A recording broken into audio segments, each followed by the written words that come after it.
দিদি, ও দিদি, আরে একটু দাঁড়াও। কি ব্যাপার গো, এত করে ডাকছি, কানে কি পুরো দিয়ে রেখেছো? না না, বুঝতে পারিনি, একটু তাড়া আছে তো, বাড়িতে গিয়ে আবার রান্নাবাড়ি সারতে হবে। কেন, বাড়িতে তো তোমার মেয়ে আছে, সেই ছেড়ে নেবে। দাঁড়াও একটু গল্প করি, একটু দেরি হলে অসুবিধা কিসে? না গো, আমি যাই, তাড়া আছে। আরে দিদি একটু দাঁড়াও না, একটু কতদিন তোমার সাথে কথা হয়নি। সবই তো জানি দিদি, তো আমাদের কাছে লিখে লাভ কি? হ্যাঁ গো, তোমার মেয়েকে শ্বশুর বাড়ি পাঠাবে না?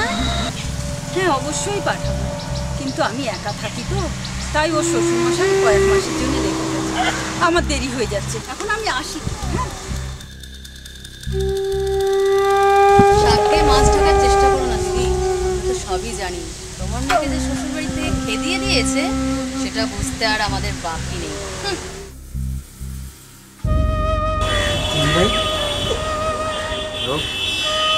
হ্যাঁ বল। তোর মনটা কি খারাপ? কই না তো। ভাই তোর মুখটা কেমন শুকনো শুকনো লাগছে? আরে পাগল, ওসব কিচ্ছু না, ছাড় তো। তা বল, তোর পড়াশোনা কেমন চলছে? সামনে তো পরীক্ষা। হ্যাঁ, সে আমাদের পড়াশোনা একদম ঠিকঠাক চলছে। হ্যাঁ দিদি ভাই, চল না আজ বিকেলে এই যে সামনে যে মাঠটা আছে সেখান থেকে একটু খেলে আসি একসাথে। হ্যাঁ দিদি ভাই, বেশ মজা হবে কিন্তু। আর তুই বাইরে বেরোলেও তোর মনটাও বেশ ফুরফুরে হবে।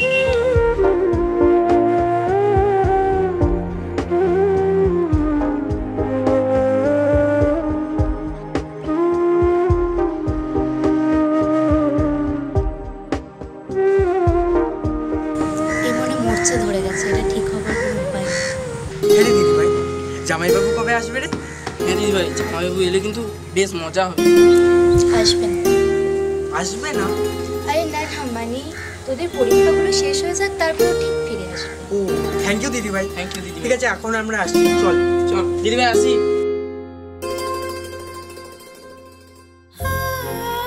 জানি না ঠাকুর, আমার মেয়েটার কি হবে। ওর বাবা যদি বেঁচে থাকতো আজ, এসব নিয়ে আমাকে ভাবতে হতো, কিন্তু আমি একা কি করে সামলাবো ওদের। মা, মা, ছাড় ছাড় আমাকে। তোর বাবা মারা গেছে আর এই নরক যন্ত্রণা ভোগ করতে আমাকে ছেড়ে গেছে। তোদের চিন্তায় চিন্তায় আমি শেষ হয়ে যাব। মা, এরকম বলো না। একবারও ভাবছো না যে আমার কি হবে? এই দুটো ভাইকে নিয়ে আমি কি করব? জানি না, আমি কিচ্ছু জানি না। মা, এরকম বলো না। তোমার জামাই যদি আমাকে মেনেই না নিতে পারে, সেখানে গিয়ে আমি কি করব? জানি না, তবু ওটাই তো তোর বাড়ি, ওখানেই তো তোকে সহ্য করে থাকতে হবে। যুগ যুগ ধরে মেয়েরা এই অগ্নি পরীক্ষা দিয়ে চলেছে। ঠিক আছে, আমি কালই চলে যাব। এরপরেও যদি সে আমাকে মারধর করে, তাড়িয়ে দেয়, হয় না, আমি আর এখানে আসবো না। ডেডলাইন তো আছে, নিজেকে না হয় শেষ করে দেবো। পাখি, এসব কথায় তুই কিছু মনে করিস না মা। আমার এখন মাথায় ঠিক নেই, কখন কি বলতে কি বলি। তুই কিছু ভাবিস না মা, তুই কিছু ভাবিস না। বাবা, ওই তো বৌদি, আজকে আমার বৌদিকে বাড়ি নিয়ে যাবো। শোন, আগে কথাবার্তা হোক, তারপর ভাবা যাবে। চল।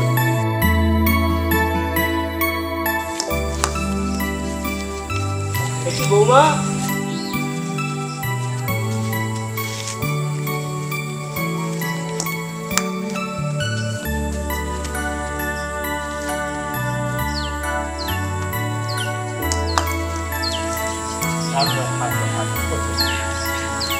চেয়ার করেছো না, তোর মুখ তো শুকিয়ে গেছে। কেমন আছেন? আচ্ছা, ভালো কি থাকার কথা। তা আপনি কেমন আছেন? নিতে এসেছি, তুমি ছাড়া বাড়িটা ফাঁকা হচ্ছে। বাবা কিছু বোঝাও না। হ্যাঁ, একদম ঠিক বলেছেন। আমার বড় ছেলেটা একটা অপদার্থ। তাহলে তোমার মতো এত সুন্দর লক্ষ্মী প্রতিমাকে এরকম ভুলে যেতে পারে সে? এভাবে বলবেন না বাবা। ও বৌদি রুবির হাতে কত খেয়াল রাখছে, মুখে ঘুম থেকে তুলে দিচ্ছে, মুখের সামনে চা ধরে দিচ্ছে। আচ্ছা ছাড়, সেসব পরে হবে। তুই যা গিয়ে সন্টু রিন্টুর সাথে গিয়ে খেল।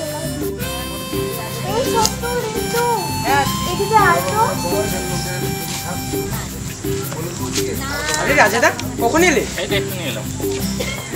ও যখন এসেছো, ঠিক আছে চলো আমাদের সঙ্গে খেলো। হ্যাঁ চলো চলো, বেশ মজা হবে কিন্তু। হ্যাঁ চল চল চল। চলো চলো। খেলতে যাও কখন? বুঝলেন বিয়ান, আমার ছোট ছেলেটা অন্যরকম। কি বলেছে? আপনার দুই ছেলে একদম দুই মেয়ে। বড় ছেলেটা যদি একটু মানুষ হতো তাহলে আমার মেয়েটা এই দুর্দশা হতো। মা, তুমি বাবাকে এসব কেন বলছো? দুলার ছেলে যদি বিপদে যায় সেখানে এই মানুষটার কি দোষ? বাবা আসুন, আমি ওই পিঙ্কু, রাজাদাকে ওর ব্যাগটা দিত। ওই তোরা সবাই বিল্ডিংয়ে দাঁড়িয়ে পড়। আসুন বাবা, বসুন।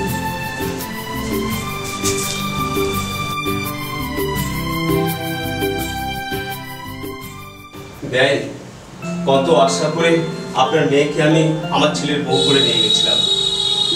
ভেবেছিলাম ছেলেটা শুধরে যাবে, উল্টা আপনার মেয়েটারই আমি জীবনে নষ্ট করে দিলাম। সবটাই আমার কপাল বাবা। হয়তো বা আমার কপালে সুখ নেই, তাই আজ এরকম। আপনি তো জানেন বেআই মশাই, গ্রামের দিকে সব কথা চাপা থাকে না। কতজনের মুখ আমি আড়াল করবো? আইগুলো থাকা একরকম, আর বিয়ে করে মেয়েরা স্বামীর ঘর ছেড়ে এসে বাপের বাড়ি থাকা একরকম। আমি আর পাচ্ছি না। এটা আমার ভালো লাগছে না বয়ান। চল না মা, তুই আমার কাছে আমার মেয়ের মতো থাকবি। আপনার মতো আমি শ্বশুর পেয়েছি, এটা আমার খুব কপাল। কিন্তু বাবা, এভাবে তো থাকা যায় না। কেন থাকা যায় না? আমি ছেলেকে বলে দিয়েছি, তুমি বৌমাকে বউয়ের মর্যাদা দিলে তবে এই বাড়িতে ঢুকবে, তাহলে তোমার জন্য এই বাড়ির দরজা বন্ধ। বেয়ান, বোঝা না বেয়ান মেয়েকে। আমি আর কি বোঝাবো? আপনার বাড়ি আপনার ছেলে না থাকলে ও যদি থাকে তাহলে তো আপনার আরো বেশি বদনাম হবে। যত অশান্তি তো ওকে নিয়ে। আমি আর পাচ্ছি না। বৌমা, বৌমা,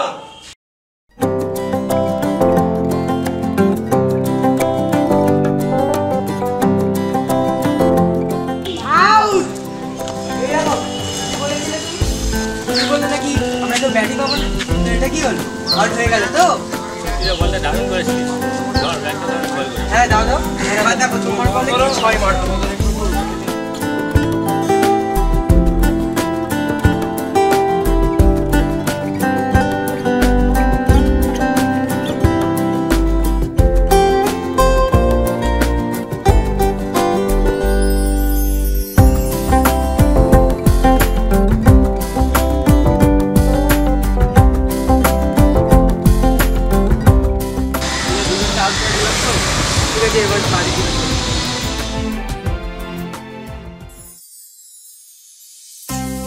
কি জানেন বেয়ান, মানুষের জীবনটা ভাঙা গড়া খেলা। আমার মেয়ের জীবনে শুধু ভাঙনই আছে, গরম তো কিছু দেখছি না। কেন এরকম বলছেন? দরকার পড়লে আমরা ভালো ছেলে দেখে ওর বিয়ে দেবো। আপনি ভালো মানুষ, তাই ওকে নিয়ে এত কিছু ভাবছি। নিজেকে শক্ত করুন, এত ভেঙে পড়বেন না, দেখবেন সব ঠিক হয়ে যাবে। খরপড়া গরু তো, তাই মেয়েকে নিয়ে এত চিন্তা হয়। আমি আর সহ্য করতে পারছি না। আমার জীবনটা ক্রমশ দুর্বিষয় হয়ে উঠেছে। মনে হয় সবকিছু ছেড়ে যেদিকে দু চোখ চায় চলে যায়, যেখানে কেউ আমাকে খুঁজে পাবে না। সবার কাছে আমি ফেলনা হয়ে গেছি। স্বামী থাকতেও আজ স্বামী নেই। আজ বাড়িতে মার কাছে বোঝা হয়ে উঠছে। কি করব কিচ্ছু বুঝতে পারছি না। একাকিত্ব ক্রমশ আমায় গ্রাস করছে।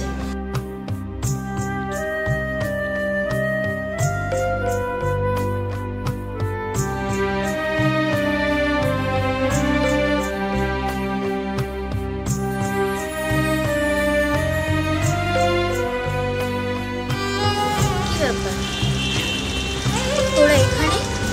পাখি, তুই এখানে এভাবে একা বসে? ভালো লাগছে নিজেকে একটু শক্ত কর, তাহলে তো সব ভুলে যা। দেখ, আমরা তো ছোটবেলার বন্ধু, আমরা তোর পাশে সবসময় যারা নতুন করে জীবন শুরু কর। তোরা বুঝবি, সমাজে আমি একটা আগাছা হয়ে গেছি, সবাই আমাকে নিয়ে নিন্দা করছে। তাতে তোর কি? দেখ, এখন তোর জীবনের উপর দিয়ে একটা ঝড় চলছে, পরে সেটা থেমে যাবে। দেখবি একদিন ওই নিন্দুক লোকগুলোই তোকে মেনে নেবে। তো তোর মতো অনেক মেয়েরই এ দেশে এইরকম সমস্যার মধ্যে দিয়ে যাচ্ছে, তারাও তো লড়াই করছে। আমি পারবো না, আমাদের এসব অসম্ভব। আরে পাখি, পাখি সব থাক, ওকে ডাকিস না, ও এখন আমাদের কথা শুনবে না। পাখিকে দেখে আমার কিছু ভালো লাগছে না রে, কোন দিন না ও কিছু করে বসে। কি ভুলভাল বলছি, ওর এখন মাথার ঠিক নেই। আর এটাই স্বাভাবিক। জানি না, আমার ওকে নিয়ে বড্ড চিন্তা হচ্ছে। ঠিক আছে, চল।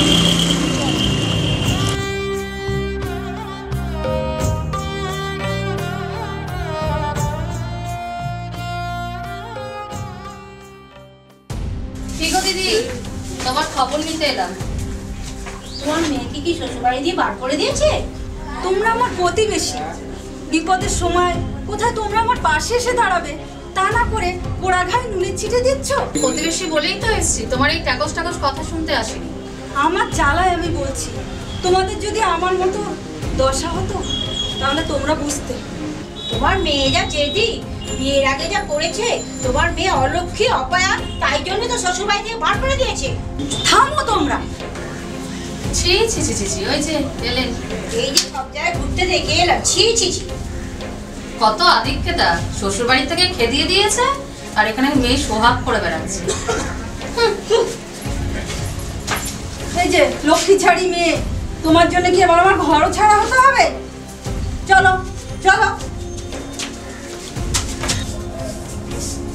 লক্ষ্মী ছাড়ি মেয়ে, আজ থেকে তুই এই ঘরেই বন্দি থাকবি, কোথাও তোকে বেরোতে হবে না।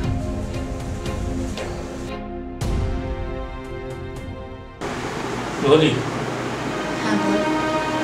এভাবে মন মরা রাখলে আমার কিছু ভালো লাগে না। তুমি আগে কথা শুনতে আমার সাথে হেসে কথা বলতে, কিন্তু এখন আর সেই হাসিটা আমার মুখে নেই রে, সব শেষ হয়ে গিয়েছে। না, এভাবে হয় না রাজ, আমি কি করে তোদের সাথে থাকবো বল? রাজাদা, তুমি এখানে? তাড়াতাড়ি চলো আমাদের সঙ্গে। কোথায়? পাশের ঘরে ক্যারাম খেলবো, চলো। যা, আমি কিছু কথা বলে আসছি। না না না, কোনো কথা শুনবো না, চলো চলো চলো।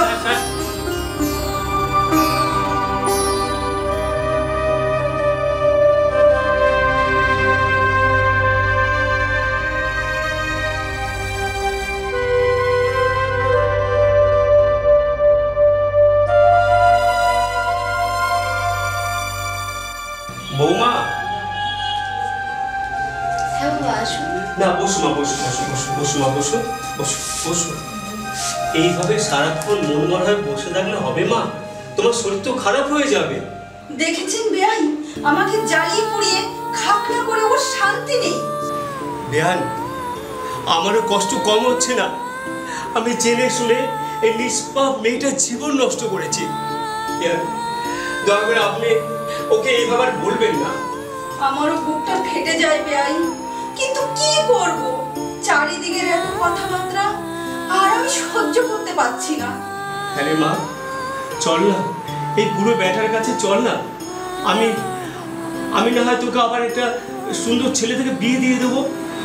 বাবা, এসব কথা বলো না। বেশ, বলবো না, তবে চল, আমার বাড়ি চল মা। ছেড়ে দিন বেআই মশাই, ও এখানেই পড়ে মরুক। বেয়ান, হ্যাঁ রে মা, তোর এই পুরো ব্যাটার কথা মনে পড়ে না? একটু ভাবিস, এই পুরো ব্যাটার কথা একটু ভাবিস মা, তুই ভাবিস।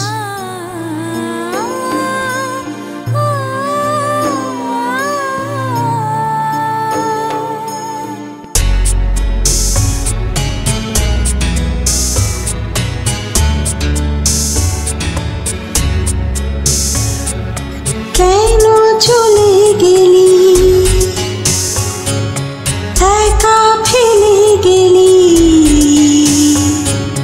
কেন চলে গেলি?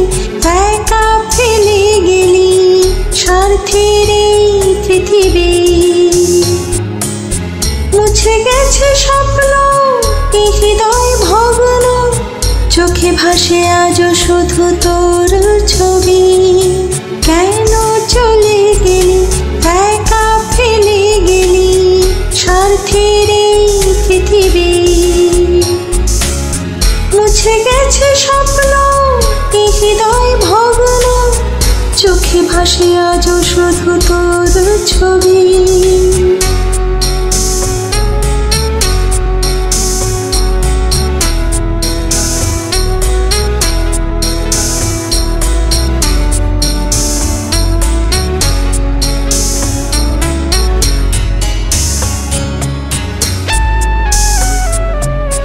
তোকে ছাড়া দিশাহারা জীবনে আমার শুধুই আধার।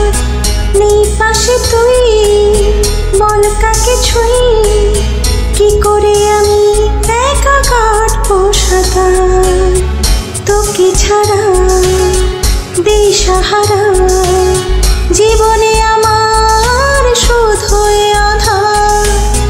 নেই পাশে তুই, বল কাকে ছুঁই, কি করে আমি একা কাটবো সাঁতার। মুছে গেছে স্বপ্ন, এই হৃদয় ভগ্ন, চোখে ভাসে আজও শুধু তোর ছবি। কেন চলে গেলি, একা ফেলে গেলি স্বার্থের এই পৃথিবী। মুছে গেছে স্বপ্ন, এই হৃদয় ভগ্ন, চোখে ভাসে আজও শুধু তোর ছবি।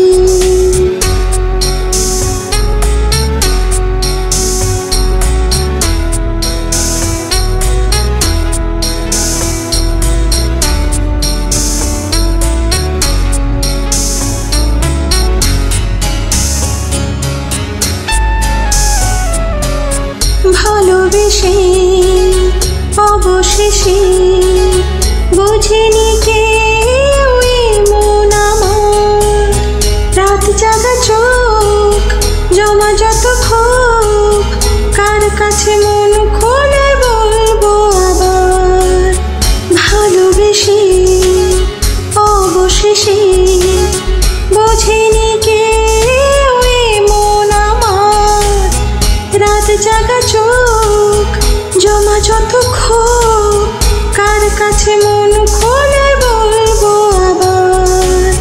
মুছে গেছে স্বপ্ন, এই হৃদয় ভগ্ন, চোখে ভাসে আজও শুধু তোর ছবি। কেন চলে গেলি, একা ফেলে গেলি স্বার্থের এই পৃথিবী। মুছে গেছে স্বপ্ন, এই হৃদয় ভগ্ন, চোখে ভাসে আজও শুধু তোর ছবি। চোখে ভাসে আজও শুধু তোর ছবি। চোখে ভাসে আজও শুধু তোর ছবি।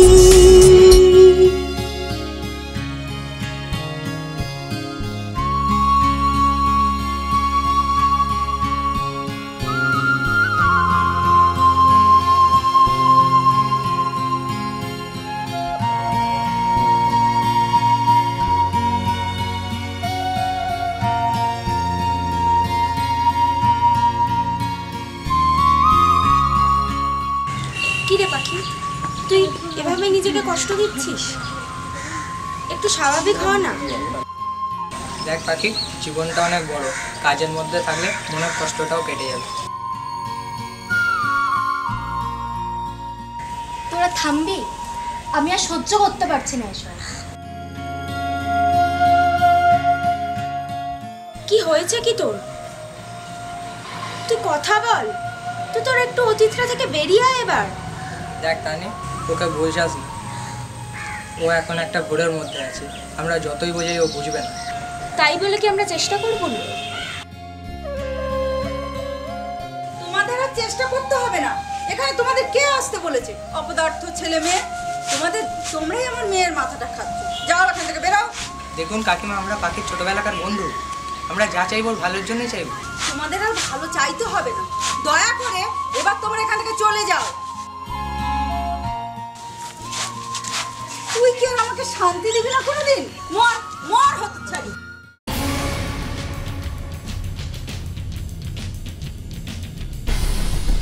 দেখলি কাকিমা কীরকম করলো আজকে আমাদের সাথে। দেখ কাকিমার এটাই স্বাভাবিক, কারণ পাখির এরকম অবস্থা দেখে কাকিমারও মাথার ঠিক নেই। সবই তো বুঝলাম, কিন্তু আমরা তো আর পাখি খারাপ চাই না বল। কি আর করবি বল, কাকিমা যখন চায় না আমরা তো আর জোর করে পাখির ভালো চাইতে পারি না। কিন্তু শেষ চেষ্টাটা তো একবার করতেই পারি। হ্যাঁ সেটা হয়তো করতে পারি, কিন্তু কি করবো, আমাদের হাতে সব বাইরে। চল দেখি কি হয়।